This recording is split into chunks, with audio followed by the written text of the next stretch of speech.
Alright guys, so I just got my new exhaust. It's an exhaust from Coffman's Exhaust Systems in Ukiah, California. I just got home from work and the package was sitting on my front doorstep. Ordered it on Sunday. About 4 hours after I ordered it, I got a phone call from Pam Coffman confirming my order, just making sure everything was set up right. And she even promised me that there was going to be a t-shirt in the box with a logo on it when I talked to her. So here's the box. This is what it looks like. They send it priority 2-day mail. They shipped it Monday. I got it Wednesday. It's probably about 1 o'clock right now, so I did really get it in 2 days, which is nice. And now we're going to open it.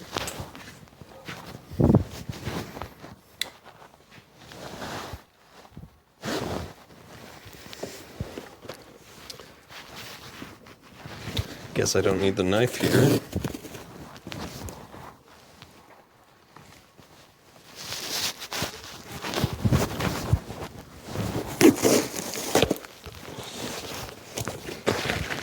Alright, so it looks like it comes with quite a bit of packing material. Bubble wrap. Lots of fun. And here's the exhaust. It's got a "Thank you for your business" sticker on it. Very nice of her.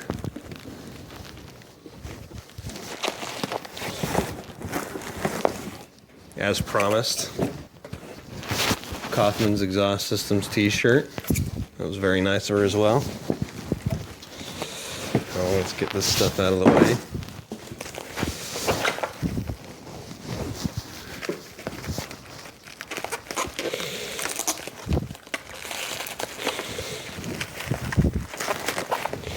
Alright, we're pulling out the knife.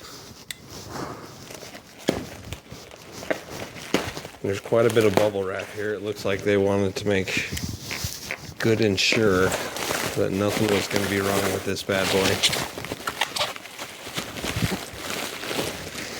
Alright. So, there is the exhaust. It looks like there's a couple pop rivets inside the bag, so I'll want to keep track of those. I got the one with the silver tip. It's looks like it was powder coated in a high temperature powder coat. It's got a nice little O-clamp system there, and I ordered the stainless steel tip. However, it does come in a lot of other colors. I saw blue, red, the Kawasaki green, which another friend of mine had. He's the one that referred this to me. Thanks, David.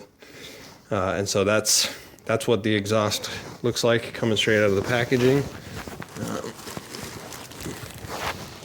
If you don't have a rivet gun, it does come with 2 pop rivets, so you'll need to have a rivet gun in order to put this on correctly, it looks like. That's going to be round 1. We'll get back to it when I have time to actually install it. So we're going to do the before and after portion of this. You're going to get to hear what the stock exhaust sounds like. And then after I show you how to take it off and put the new one on there, then we're going to fire it up and see what it sounds like.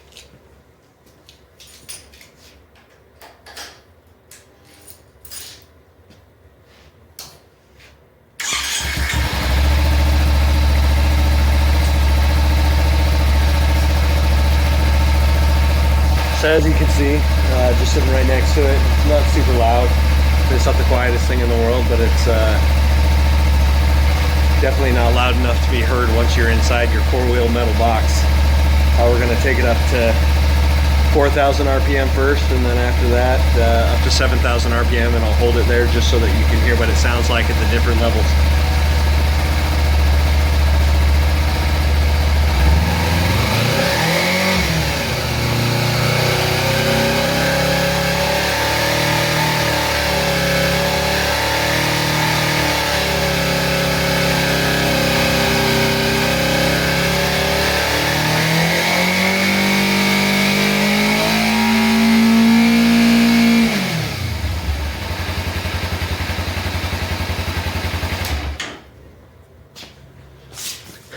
Had a tough time dialing in 4,000 there, but you kind of got to hear what it sounded like floating just right around 4,000 and then up at 7,000 RPM. So we'll do another comparison test once we got everything on there.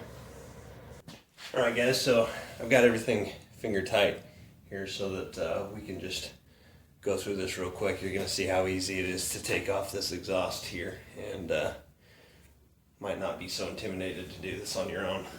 So this right here is the single actual structural support bolt. So we're going to take that out very last.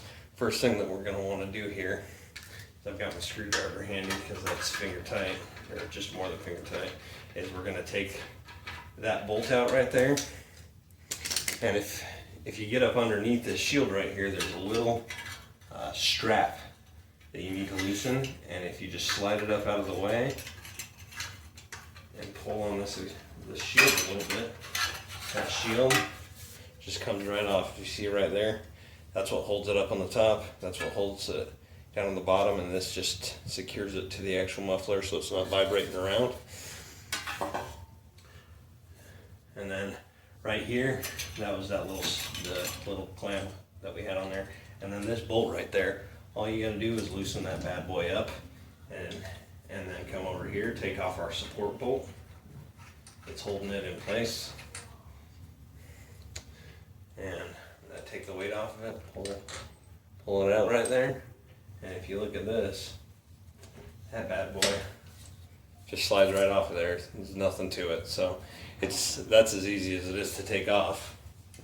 So here's the new exhaust right here. That's the Coffman's exhaust system like I showed you earlier.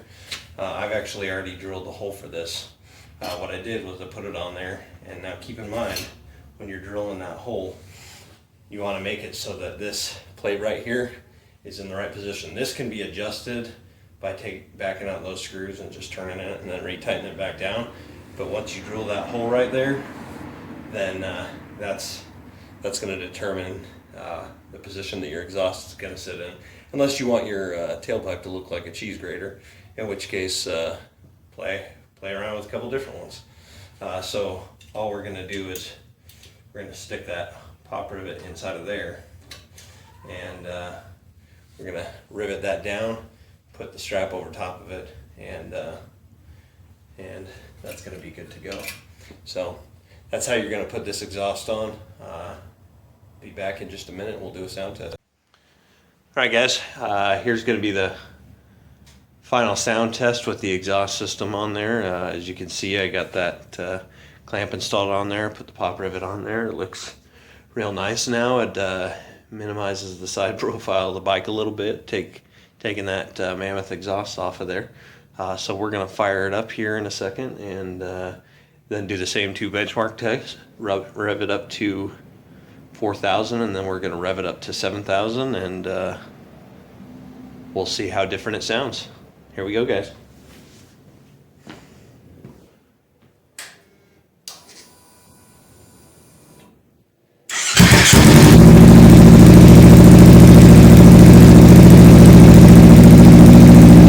So as you can tell, there's a substantial difference just in the sound of it at idle. It doesn't sound quite so muffled anymore, and it's substantially louder. So we're going to run it up to 4 and then 7,000.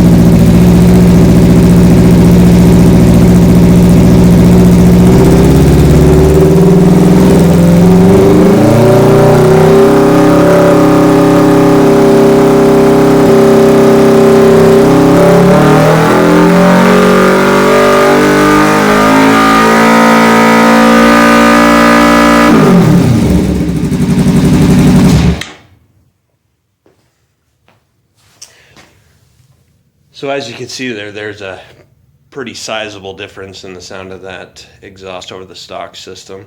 Thank you to Coffman's Exhaust Systems for being so expeditious about sending this out to me, and very happy with this purchase. And as you can see, it was a very, very simple install. Anybody could do it. You guys, hope you enjoyed this video, and as I put more things on this bike, it's my Ninja 300.